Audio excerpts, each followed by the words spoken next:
સ્વાગત છે મિત્રો આપણી યુટ્યુબ ચેનલ ઉપર તમારા બધાનું। જે મિત્રો આજે વાત કરવાના છે કે દિવાળીના ભવ્ય તહેવાર ઉપર સિનેમાઘરોની અંદર રિલીઝ થયેલી એવી ગુજરાતી 3 ફિલ્મો। જે મિત્રો ગુજરાતી 3 ફિલ્મો સિનેમાઘરોની અંદર જે દિવાળીના ભવ્ય તહેવાર ઉપર રિલીઝ થઈ હતી તેના બોક્સ ઓફિસ કનેક્શન ઉપર કેટલી કમાણી આ 3 ફિલ્મોએ કરી છે એના વિશે વાત કરવાની છે મિત્રો આજે। તો ચેનલ પર નવા હો તો ચેનલને સબસ્ક્રાઇબ કરી નાખજો અને વિડીયોને લાઇક કરી નાખજો। મિત્રો વાત કરીએ સૌથી પહેલાની ફિલ્મ, પહેલી ફિલ્મ છે લાલો કૃષ્ણ સદાય સહાય। આ ફિલ્મ 10 ઓક્ટોબરના દિવસે સિનેમાઘરોની અંદર રિલીઝ કરવામાં આવી હતી અને ઘણી બધી એવી 10 ઓક્ટોબરના દિવસે સિનેમાઘરોની અંદર રિલીઝ કરવામાં આવી હતી। ઘણી બધી એવી સિનેમાઓ હતી જેની અંદર 1 થી 2 શો કરીને આ ફિલ્મને ઉતારી દેવામાં આવી હતી।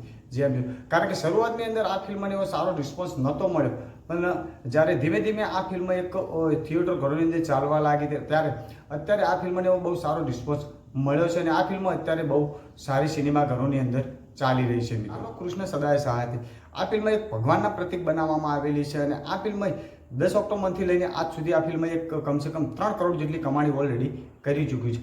કારણ કે જે રીતે પબ્લિકના રિવ્યૂ એવી રીતે મળી ગયા છે એ રીતે મિત્રો આપણે લોકોને એવું લાગી રહ્યું છે કે આ ફિલ્મ લોકોને બહુ સારી ગમે છે અને અત્યારે વાત કરી કે આ ફિલ્મને એવો સારો રિસ્પોન્સ પણ મળે છે। સિનેમાઘરોની અંદર આ ફિલ્મ બહુ સારી રીતે ચાલી રહી છે અને આ ફિલ્મે કમસે કમ 20 દિવસની અંદર 2-3 કરોડ જેટલી કમાણી ઓલરેડી કરી ચૂક્યું છે મિત્રો। બીજા નંબરની ફિલ્મ છે સુપરસ્ટાર વિક્રમ ઠાકોરની વિક્રમ નંબર 1 ફિલ્મ।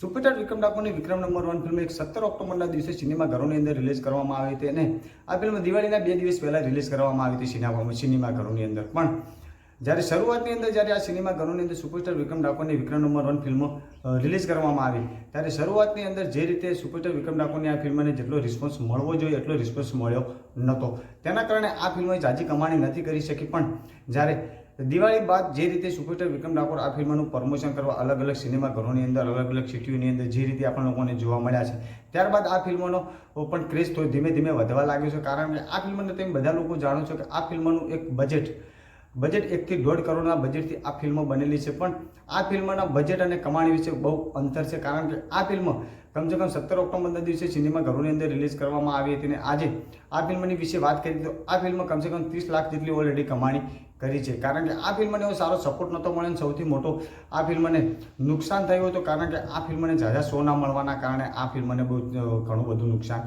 થયું છે મિત્રો।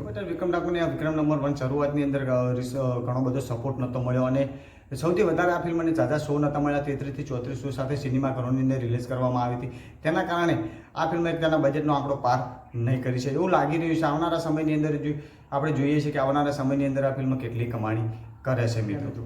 વાત કરીએ ત્રીજા નંબરની ફિલ્મ છે ચણિયા ટોળી। જ્યાં મિત્રો 2025ની અંદર જે પણ સિનેમાઘરોની અંદર ગુજરાતી ફિલ્મો રિલીઝ કરવામાં આવી છે તેની બધી ફિલ્મોનો રેકોર્ડ તોડીને સૌથી વધારે કમાણી કરનારી એક ચણિયા ટોળી ફિલ્મ છે મિત્રો। કારણ કે તમને બધા લોકોને નહીં ખબર હોય પણ હું તમને લોકોને કહી દઉં કે આ ફિલ્મ સૌથી વધારે કમાણી કરવાનું કારણ શું છે।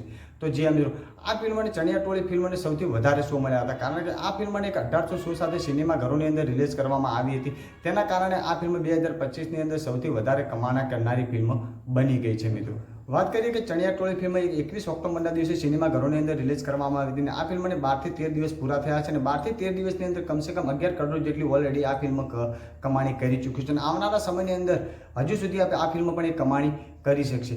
કારણ કે આ ફિલ્મ 1800 શો સાથે સિનેમાઘરોની અંદર રિલીઝ કરવામાં આવી હતી। અમુક જ એવી સિનેમાઘરો છે કે તેની અંદરથી આ ફિલ્મ ઉતારવામાં આવે છે અને બાકી ઘણી બધી સિનેમાઘરોની અંદર આ ફિલ્મના હજુ સુધી શો ચાલી રહ્યા છે, તેના કારણે આ ફિલ્મ સૌથી 2025ની અંદર સૌથી વધારે કમાણી કરનારી ફિલ્મ બની ગઈ છે મિત્રો। લાલો કૃષ્ણ સદાય સહાય આ ફિલ્મ પણ અત્યારે બહુ સારી ચાલી રહી છે। સુપરસ્ટાર વિક્રમ ઠાકોરની વિક્રમ નંબર 1 આ ફિલ્મ પણ બહુ સારી ચાલી રહી છે અને યશ સોનીની ચણિયા ટોળી ફિલ્મ પણ અત્યારે બહુ સારી ચાલી રહી છે। હવે જોવાનું રહેશે કે આવનારા સમયની અંદર આ 3 ફિલ્મો કેટલી કમાણી કરી શકે છે, કારણ કે સુપરસ્ટાર વિક્રમ ઠાકોરની ફિલ્મ ફક્ત ને ફક્ત 30 લાખની કમાણી કરી છે અને ચણિયા ટોળી ફિલ્મ 11 કરોડ જેટલી કમાણી કરી ચૂકી છે। અને વાત કરીએ લાલો કૃષ્ણ સદાય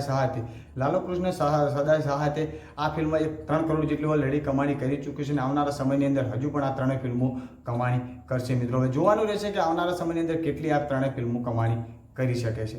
તો ચેનલ પર નવા હો તો ચેનલને સબસ્ક્રાઇબ કરી નાખજો અને વિડીયો ગમે તો વિડીયોને લાઇક કરી નાખજો।